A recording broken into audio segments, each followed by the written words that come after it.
Now we are going to discuss MCQ number 26. As shown in the figure, the current flowing through the first resistor is I1 and the current flowing through the resistor R2 and R3 is I2. Here what we have been provided is the 10 calorie per second energy has been emitted in terms of heat from the resistor R1, and we have to evaluate the heat energy emitted from the second resistor. Now H is equals to I square RT. We have equation, so we can say that H1 is equals to I1 square R1T, and that's why we can say that P1 is equals to I1 square R1, just because P is equals to H upon T. Now we have the value of H1, 10 calorie per second. If we are going to convert that, it is going to be 42 joule per second. That means 1 calorie is equals to 4.2 only.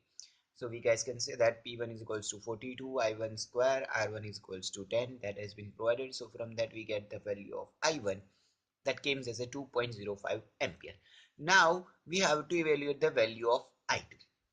But if these are in parallel, so we can say that the current flow, volt potential difference between resistance R1 and the potential difference between R2 and R3 equivalent is going to be same. So we are going to follow that equation only. These two are in series connection, so we can say that R is equals to R2 plus R3, and R2 is 4 ohm, R3 is 5 ohm, so R is going to be 9 ohm only.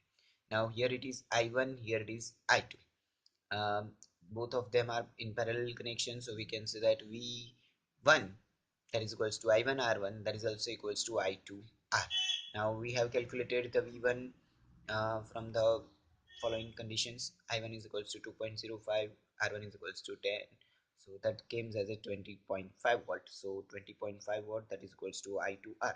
Now we have a value of R is equals to 9 ohm, so 9 I2, that's why I2 is equals to 2.277 ampere. Now H is equals to I square R, I2 square R2 into T, because we want to evaluate the heat in the second resistance, and that's why we can say that H2, that is equals to I2 square R2 into T. I2 is equals to 2.277 whole square, R2 is equals to 4 multiplied by 1, so 4 2. That comes as a 20.75 joule. And we can also say that if we are going to convert that into calorie per second, we are going to divide it by 4.2, so that comes as H2 is equals to 4.94 calorie per second only. Here we have to divide it by 4.2 only, so that is going to be in the calorie.